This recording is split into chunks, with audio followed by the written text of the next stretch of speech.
with Scott Allen. Hello, I am your host, Scott Allen, and this is Phronesis, Practical Wisdom for Leaders. If the topic is leadership, I'm in. I've spent more than 20 years in the field teaching, learning, writing, and questioning. When I'm not working on Phronesis, I travel, delivering keynotes, working with individuals and teams, and helping people from organizations across industries become better leaders. Want to learn more? Visit me at scottjallen.net. Phronesis offers a smart, fast-paced discussion about all things leadership.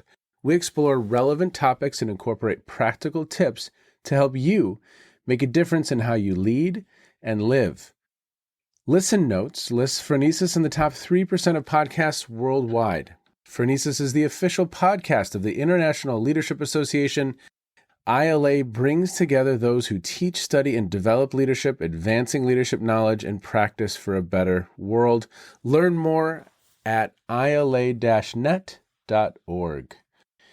Finally, if you enjoy Phronesis, please subscribe to stay current on our weekly episodes. If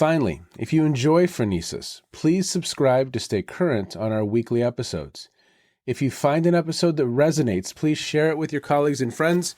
And if you want more content, subscribe to my newsletter, The Leader's Edge. The link is in the show notes. As always, thanks for listening. And now, here's today's show. Okay, everyone. Good morning, good evening, good afternoon. Welcome to the Phronesis podcast. Today, I have Dr. Tom Bateman, and he is Professor Emeritus with the University of Virginia's McIntire School of Commerce. Tom's academic field is organizational behavior, and he's explored topics like leadership, motivation, decision-making, job stress, teamwork. He was the founder and longtime director of UVA's multidisciplinary leadership minor, which was open to all students across all majors. Now, his career-long research interests center around proactive behavior, including leadership. He's really interested in proactive behavior of employees at all levels. And being proactive means much more than just starting a task sooner rather than later. It means thinking about the future and acting strategically to change current trajectories to avoid future problems and create better futures. That sounds like an important thing, Tom, for leaders. I do believe it is. And the more I work on it, the more important it seems. And the more I see the real world, the more important it seems. And so, we're going to focus on some of that definition today, and I'm excited to really engage in that conversation. What gaps do we need to fill in about you, Tom? What else do we need to share with listeners before we jump into our conversation? Oh, just real quickly, I did grow up in the Midwest and went to school in the Midwest. After that, though, it was decades in the Southeast, Virginia and North Carolina. And then not long ago, I sort of retired from full-time teaching. And we moved to Chicago for a couple of years, started a restaurant in Chicago. Really? Because our son went to culinary school. Yeah. And he and his fiance, now wife, are managing the restaurant. It's been tough with COVID, as you can imagine. Yes. But it's getting great reviews. It's been really fun. And now, just a few months ago, I moved to Maine. Tell us about the restaurant real quick. What can you share? Well, thank you.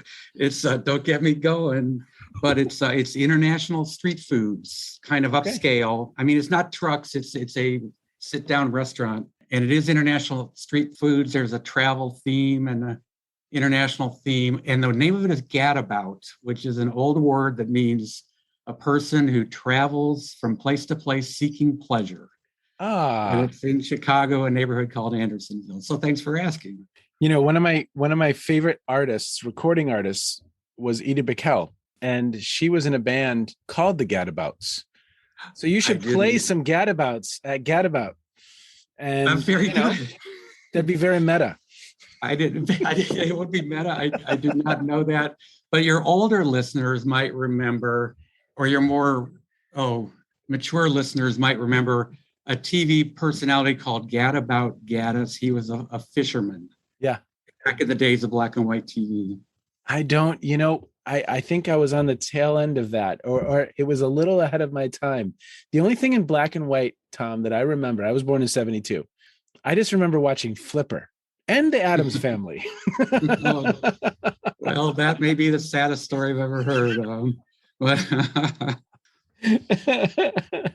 Well, congratulations. So the restaurant survived COVID, which says a lot. I mean, that's been a very, very difficult year, 18 months to open a restaurant, period, but then B, to make it through COVID.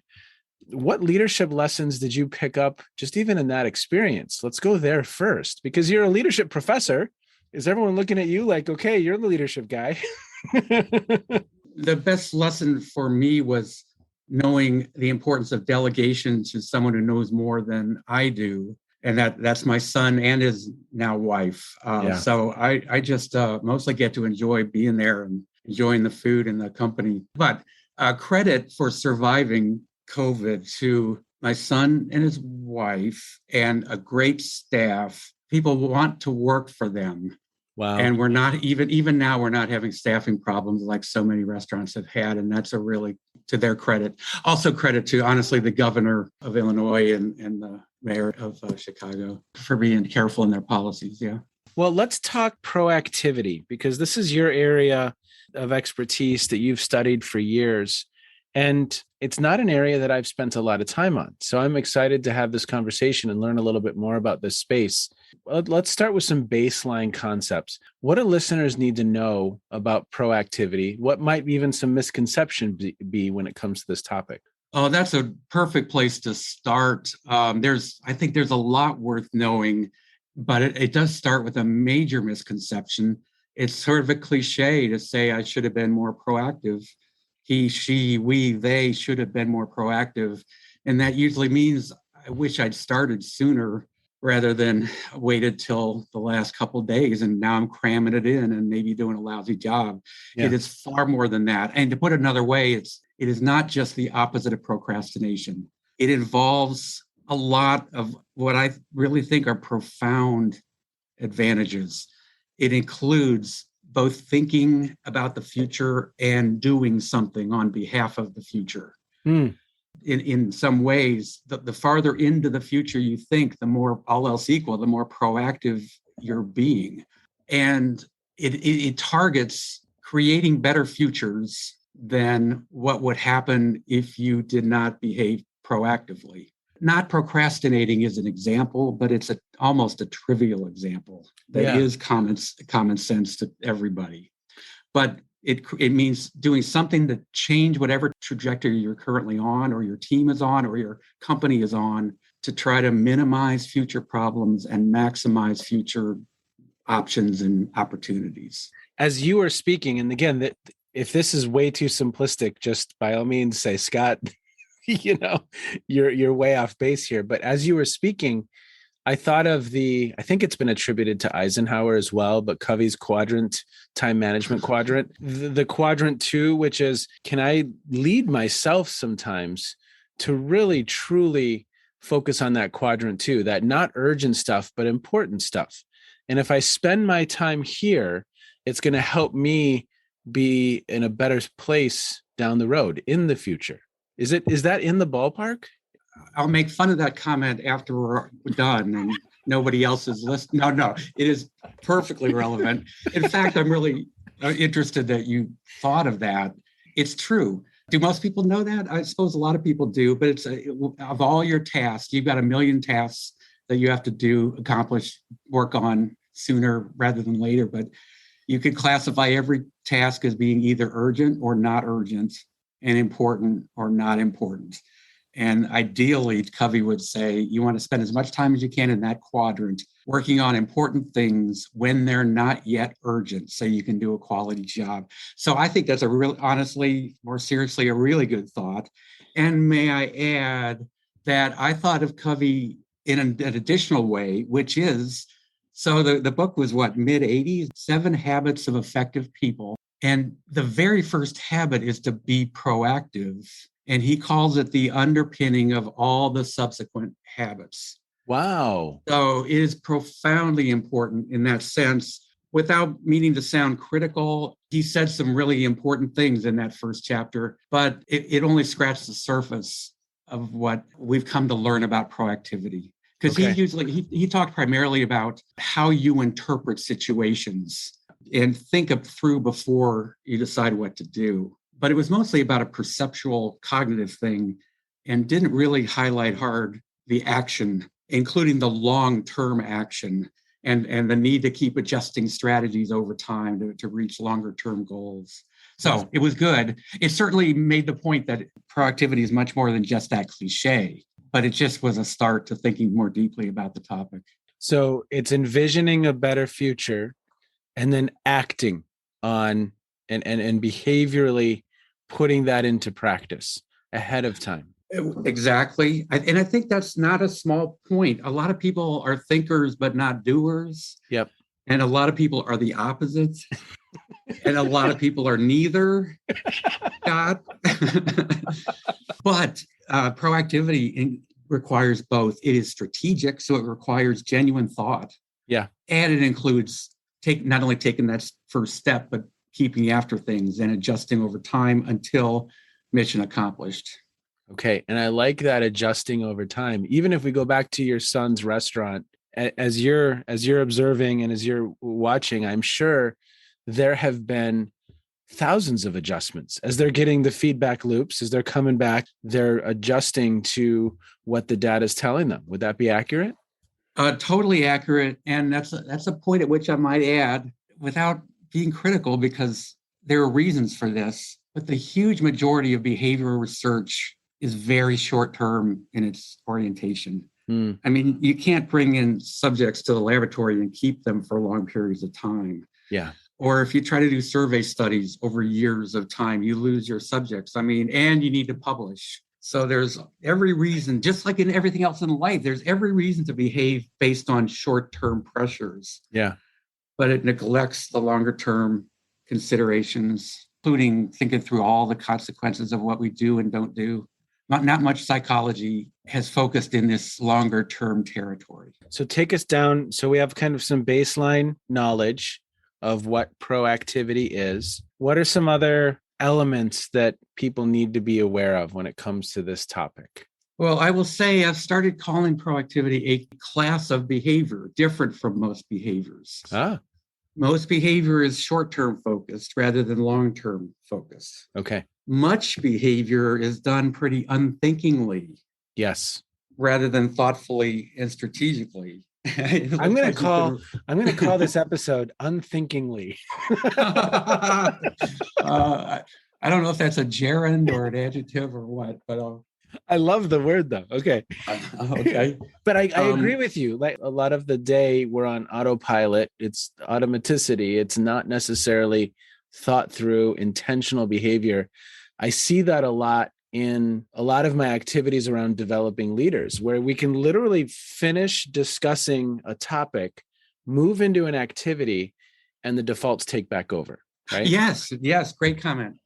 To continue with your question about how is it different? So much of what we do is just staying on a current path or sticking with the status quo. Yep. Or trying to stay out of trouble, not taking risks, et cetera, et cetera. Proactivity involves leaving the current path, challenging the status quo, taking some risks. And by the way, proactivity also is it does create change, unlike most behaviors. And one thing that implies is other people are going to resist it. At least some other people are going to resist the changes you're trying to implement. I've never thought of it that way. It's harder than most behaviors. I've never thought of that. Okay, so proactivity requires you as an individual to change your behavior because you're in pursuit of this better future. A very simplistic example might be working out. If I want to be proactive about my health and I'm thinking long term, what is it that's going to require me to change my behaviors. If I want to be proactive about saving for the future, I want to have a place in Maine when I retire, then I have to change my behavior. I have to literally make some sacrifices now in some way, potentially, to live into. I'd never thought of it that way, but it makes perfect sense. And by the way, saving for retirement is a great example of perfect example of long-term behaviors. It's also the domain in which nudges have become popular to create the initial choice for an employee, for instance, making decisions about how much to contribute to a retirement plan. Yeah. The initial choice options can nudge a person towards committing to automatic deposits every month or whatever. So the nudges can, at a single choice point, can create the path down a different path that will pay off greatly down the road. The extra challenge, though, is all those domains in which you make choices all the time. And so many of those choice points include temptations to not exercise or to not contribute to your retirement plan. Nudges are cool, but there's this whole new long-term domain that we got to learn more about to keep people going in the right directions. Not only do I maybe have to change my behavior, but I might have to convince others who may not be happy with some of those decision choices, right? Big point. Absolutely right. Imagine you don't like something about, well, a person's workplace a person doesn't like something about the way his or her workplace operates. You bring it up to the boss. The boss doesn't want to do anything about it. End of conversation, or do you keep trying? Yeah. What if maybe the boss is indifferent, or maybe the boss thinks it's a horrible idea, or maybe the boss takes it personally, or the higher ups take things personally? I mean, what if there's something important? In fact, that the phrase now, elephant in the room, that people are afraid to talk about, but should talk about. Major change as a target of proaction is highly difficult, often highly risky thing. And by the way, the bigger the challenge, the greater the chance of failure. And part of the risk is the defeat and the experience of defeat. Robert Keegan might call it competing commitments. I have a lot of competing commitments that are working against maybe that thing. I want to stay safe. I want to maintain control. I want to, all of these different competing commitments that proactivity is kind of up against, and I want to reward myself. Safety is a great point, and so is maintaining control. Yeah. When you venture into proactive territory, there's much more uncertainty and a feeling of less control.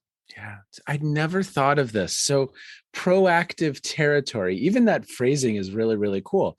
It inherently, you're giving things up, you're taking risks. You're losing certainty in some ways. The known knowns, regardless of whether or not those are positive or not, at least you know. And that's so interesting. I actually thought you were taking us back to the Norwegian gnomes in the botanical gardens, but that's not quite what you said. That would have been a hard turn on the conversation. Right. So gnomes, Tom, tell me about gnomes. Yeah, right. You are a bridge builder. I'd never thought of that. The risk and the loss and the potential social challenges that come. I might have to lose social capital if I bring this up. What if your cohort of friends are all excited about a certain activity that you've done with them, but you decide it's unethical or somewhat unethical or terribly unethical, and you want to say something about it? Are you going to go against that? And you're right about the social risk. Yes. Wow. Hey, well, I think of it. Can I mention something else about your earlier question about what's worth knowing about this? When we first started studying proactivity, it took on a reputation of being something of a personality trait. Okay. That some people are more proactive than others. Okay.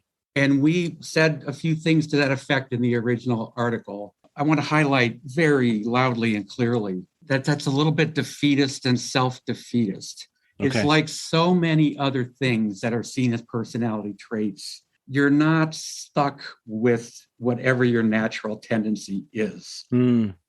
If you're an introvert, you can behave like an extrovert sometimes. Yeah. And vice versa for extroverts. If you're an ESTJ, that doesn't mean you're stuck in that cell of the Myers-Briggs. Yeah. In fact, Myers-Briggs people want you to explore into other territories. They don't want you to stay in that single box of their 4x4 matrix. So it's the same for proactivity. I'm not terribly inclined to be proactive, but there are times when it's important, and I'm positive I'm more proactive now that I've really thought a lot about this stuff than I used to be inherently without thinking strategically about it. Yeah. I would say that to your listeners about any personality trait. Yeah. Don't feel that you can't be a leader because you are X Yes. on a personality scale. Yes. That's an area for growth and change if you put your mind to it. Well, and you've used the word strategic several times, which I also never would have equated with this word proactivity or proaction, but strategic. So that implies some type of intentionality. I've thought through the options. I'm looking at the different paths we could take, and I'm strategic in what I'm choosing. Correct. And I would you might, and some of your listeners might like the idea that it starts with what Kahneman would call systems 2 deliberative thinking. Nice. Rather than more automatic unthinking systems 1. There's that word again. What are some research findings? It could be yours or it could be others that you found kind of interesting about this space. Good question. Thank you. It seems logical to start with the very first empirical study we did.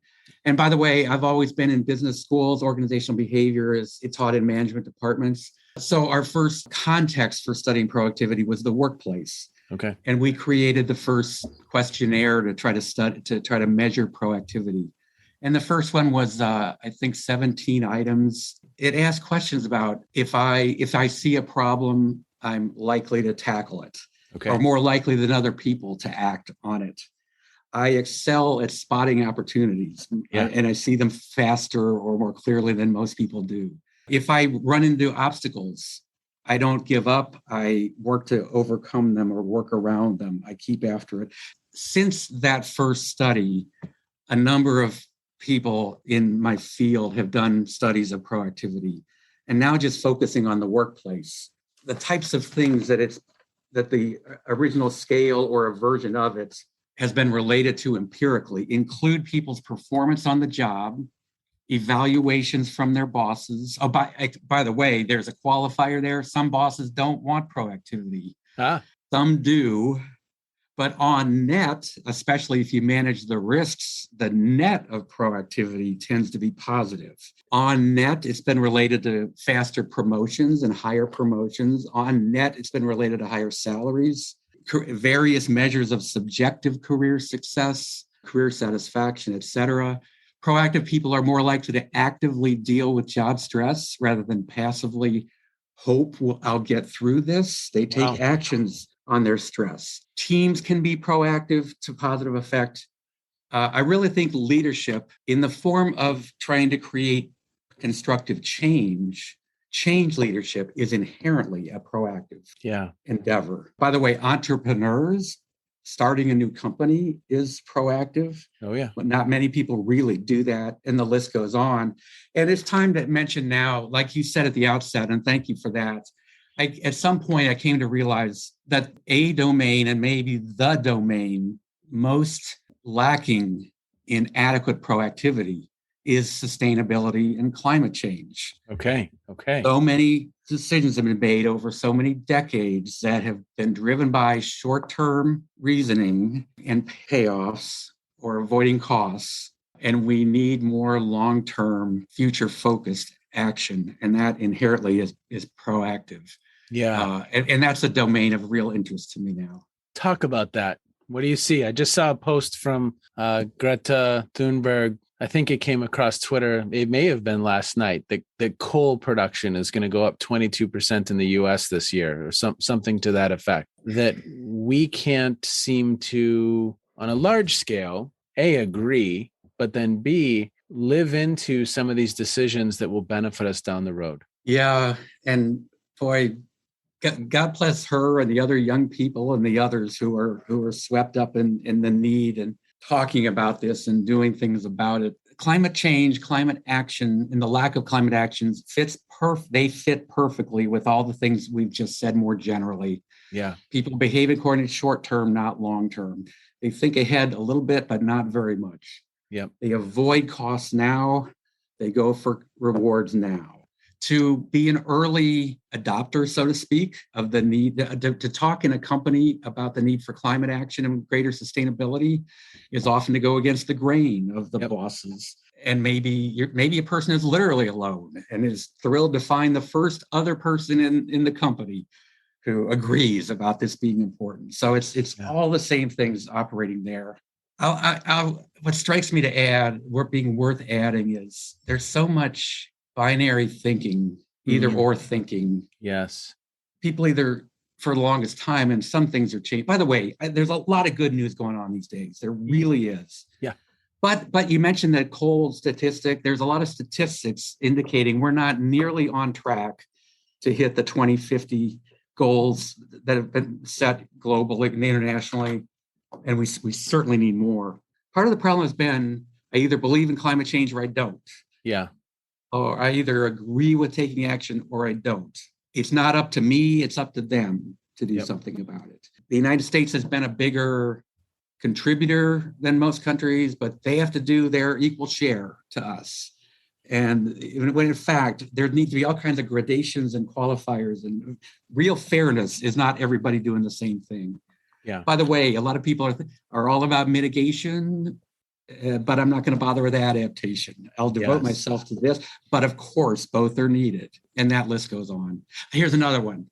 The need for individual actions versus the need for systemic actions. It's a systems thing, not a personal thing. Well, we really need system change, but we would do very well if there wasn't system change, but every individual did more. But a lot of those individuals would see it as unfair rather than fair. They're giving up, again, even at that individual level. Maybe it's just convenience. Maybe it's price to make that individual decision to be proactive in being individually responsible about climate change. Let's just take that. I have to make some decisions about what I buy, what products I support. They may cost more. I might have to inconvenience myself by purchasing a composting system and actually engaging in that. So it's interesting because you're right. It goes back to, I may lose something. I may have to give something up. I might have to risk a way of being or putting myself out there. If I voice this within my family, hey, I think we should start recycling. Oh, you tree hugger, blah, blah, blah. Well, all of a sudden, I might face something like that, right? Absolutely. Everything you just said is in that same framework of reasons why people don't behave with long-term interests adequately in mind. By the way, as you were saying those accurate things, I'm struck back to the example about short-term versus long-term payoffs and costs. You know, there's a lot of, you'll know this, and a lot of your listeners will know there's plenty of research says that monetary financial incentives and other rewards can change behavior, but they tend to change behavior in the short run, not the long run. Climate action and sustainability is a rest of our lifetime kind of a challenge. Yep. Manipulating extrinsic rewards is not going to create the long-term sustained effort we need.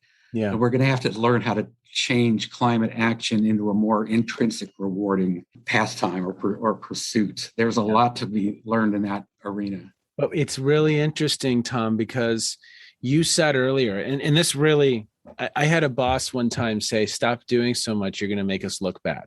Yeah. Right. And so to your point, at times you're going to come across people, organizations, institutions, governments where it's not in their best interest. They don't want you to be proactive. They're going to do everything they can to squelch that.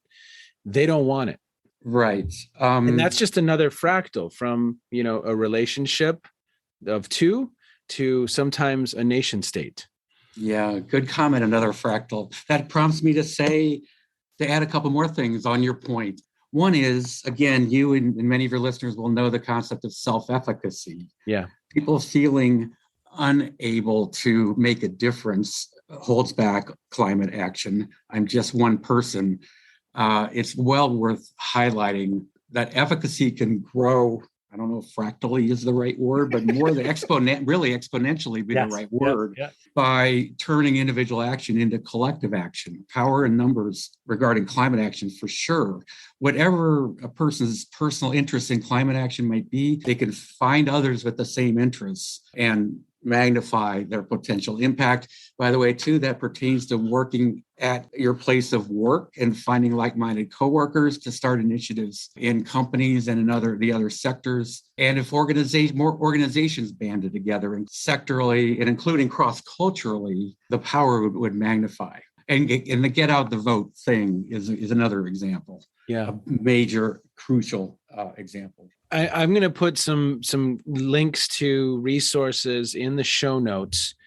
As we wind down this conversation, are there any resources that you want listeners to be aware of when it comes to this topic of proactivity? There is a very good and useful book, especially focused on the workplace, called Proactivity in Organizations, Making Things Happen at Work. And it's 2017. Sharon Parker and Uta Bindel are the editors. I'll mention, really, proactivity has not reached much of an audience yet. So there's not a lot, but that one is square on the topic. You mentioned that I write for Psychology Today, and I've got a number of pieces in there. By the way, the name of the blog is Getting Proactive. Good. So that fits your question well. Yeah. While I think of it, on the topic of climate action and climate change and what you were saying about the entrenched interests, and it's a sociological and behavioral challenge more than it is a scientific and engineering challenge. Yeah. And Michael Mann, Mann, themed climate scientist, has a new book out called The New Climate War. And he's a technical, deep, classic scientist, empiricism. He knows to an infinite level. But this book is about the social and political challenge, the entrenched interests, the social conflict of climate action. He could be a behavioral scientist and a sociologist if he put his mind to it, not just a climate scientist. I really recommend that book for place to think about, places to act. And now one more. There's a Project Drawdown. Look that up online. They've got a brand new document out about all the many, many possibilities in the workplace. If you want to go to work, finding like-minded colleagues and starting initiatives in the workplace, check out Project Drawdown. Great.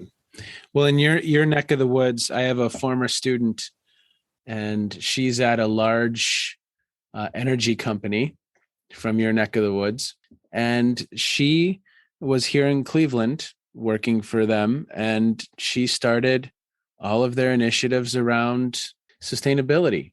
She just really made a difference, and initiatives blossomed within this organization. And by no means is it perfect, but it's a great example of one person with a passion making a difference that now is an organizational priority in a very, very different way than it was a few years ago, right? Spectacular, right. And by the way, that's a great example of not needing an extrinsic incentive so much as intrinsic. We'll use the word passion, but another angle on that from the literature perspective is intrinsic reasons to do these things.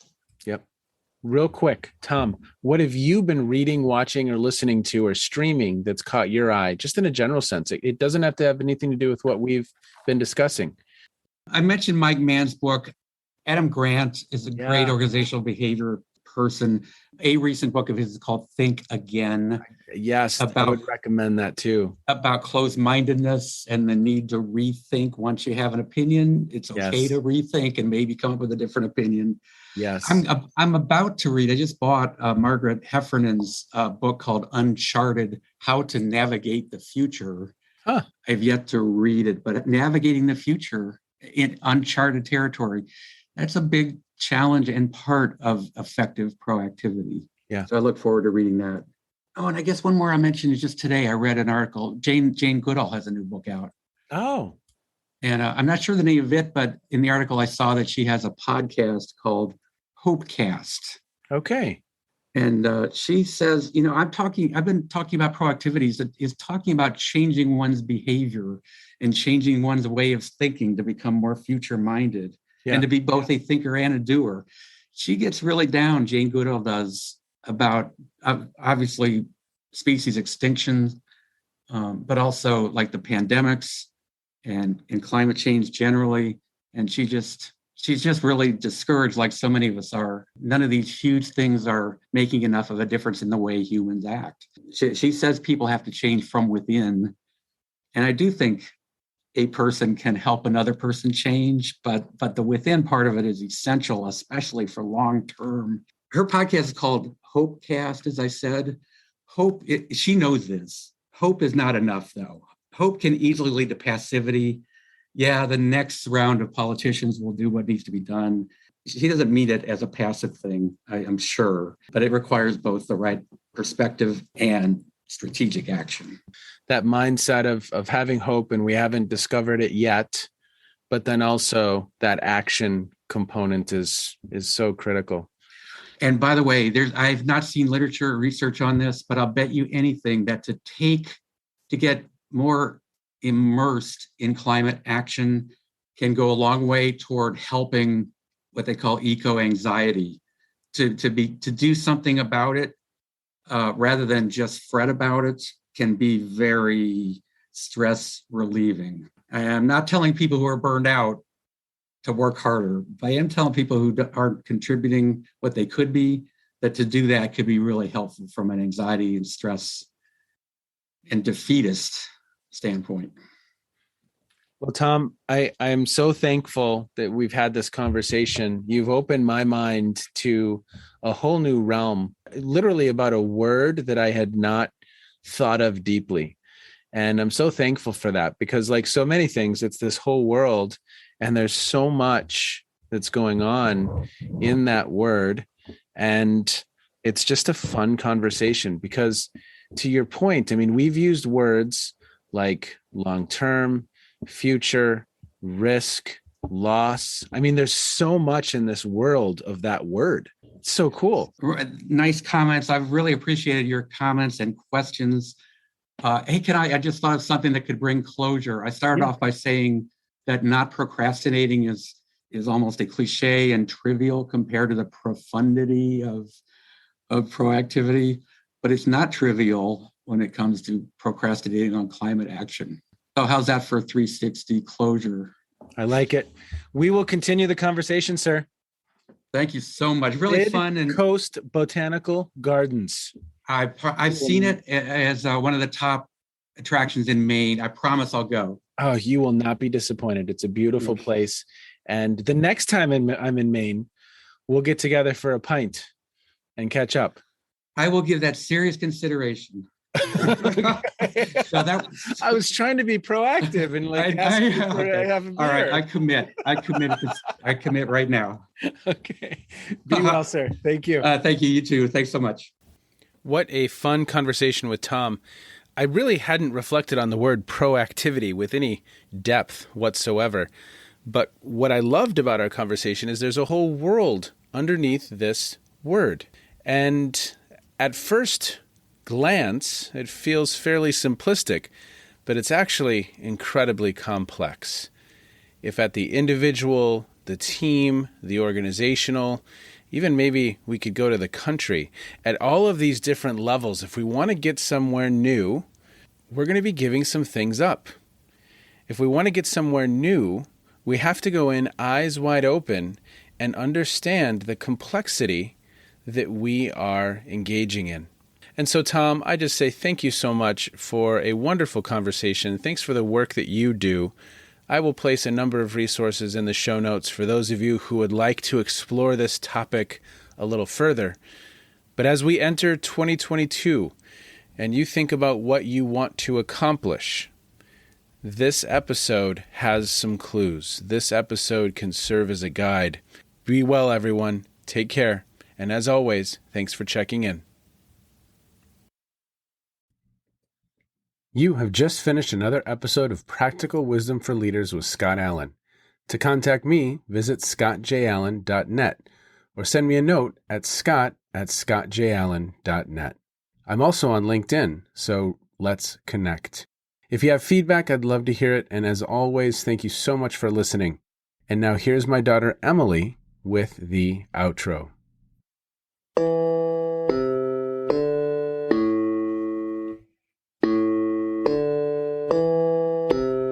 You've been listening to Phronesis, Practical Wisdom with Scott Allen.